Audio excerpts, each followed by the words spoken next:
He obviously doesn't need much introduction to this audience, but as you know, he has been one of the senior vice presidents of the European Parliament for the past 12 years. He is, in fact, the president of the International Committee in Search of Justice, the other sponsor of this organization. And that committee has the support of 4,000 parliamentarians throughout the world. He has visited Camp Ashraf with a team from the European Parliament and brought back an excellent report.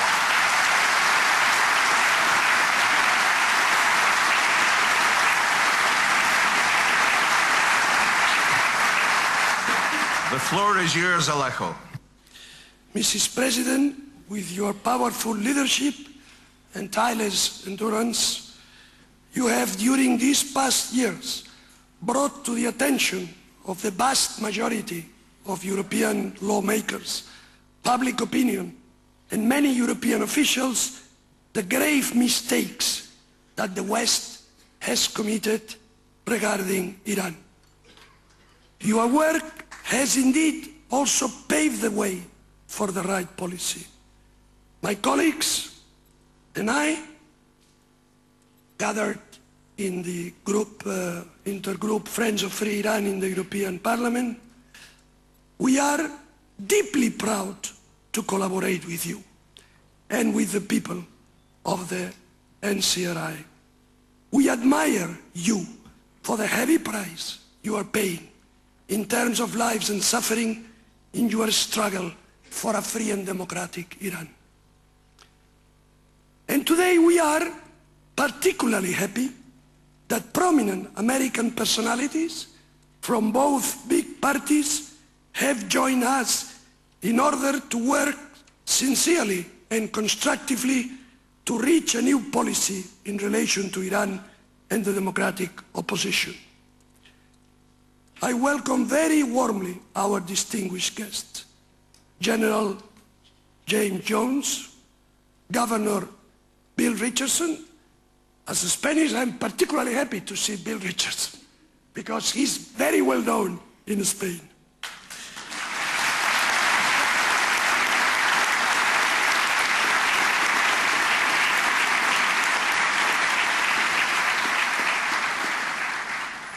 Ambassador Bolton, Ambassador Daley, former Attorney General Mr. Mukasey, and also Mrs. Irene Khan, whose name and image is for us a reminder of the sanctity of human rights. I welcome you all to the so-called capital of Europe and hope that we can offer you hospitality up to the level you deserve. I believe that after the disappointing outcome of the Istanbul talks, there is no need to insist in what a waste of time is to negotiate with the Iranian regime and how wrong is the policy of appeasement. The subject I want to suggest for our discussion today is the best approach to the Iranian problem in the present circumstances and after the considerable experience we have gained since Ayatollah Khomeini went back to Iran in 1979. When there are several courses of action to solve a problem, and all of them except one proven a failure, it does not seem inappropriate to try this one.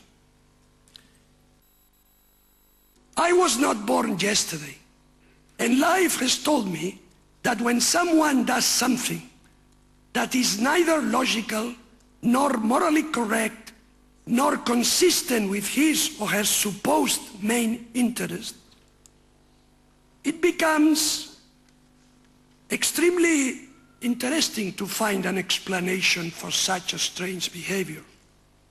Of course, lack of intelligence could be one.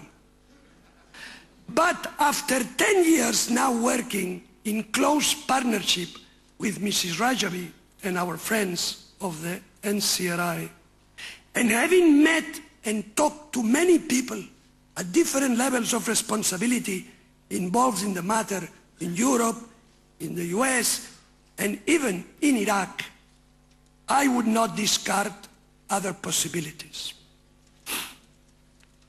Going back to the central point, let me put things plainly in this way.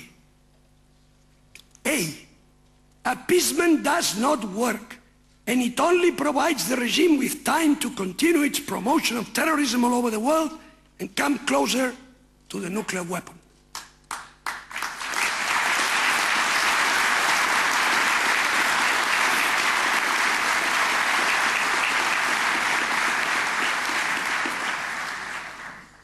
B, direct intervention in Iran is not financially affordable nor politically prudent. C, there exists a well-organized, powerful and committed opposition movement that gathers hundreds of thousands of Iranians in exile and many more inside the country, highly motivated, promoting a political program for Iran that any one of us could sign right now, and blessed with a strong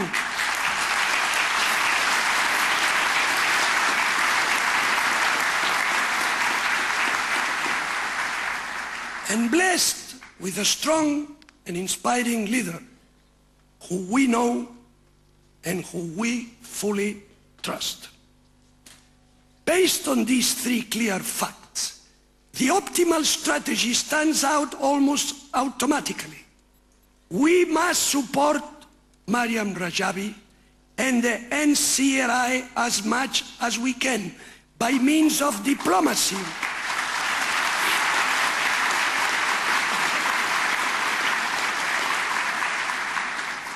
By means of diplomacy, communication, strategical advice and political backup, and by making the life of the regime difficult in the international scene. If we agree on this picture, then two immediate and urgent priorities emerge. The first is to protect Ashraf residents from being massacred, and the second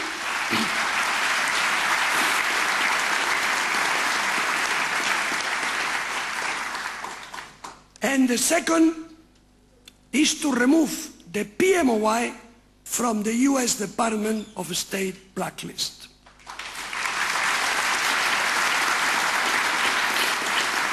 We must concentrate our efforts in these two objectives in the short term. We, Europeans and Americans, have always been, are, and will be on the same boat, committed to the same principles and values.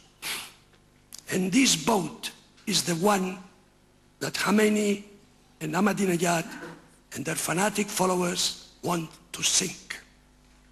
Our friends of the NCRI have shed enough blood to make clear they deserve to be also on board.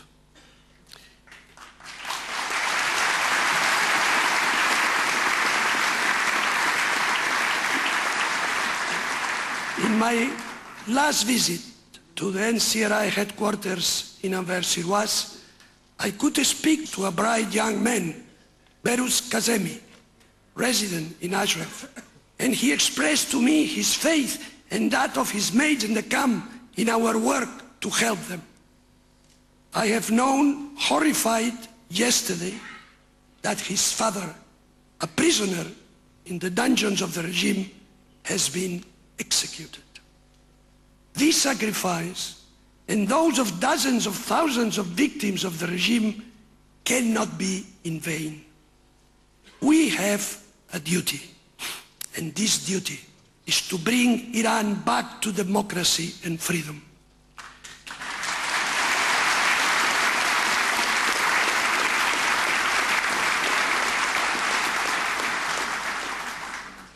If we want to accomplish it effectively, we need our friends of the NCRI as much as they need us.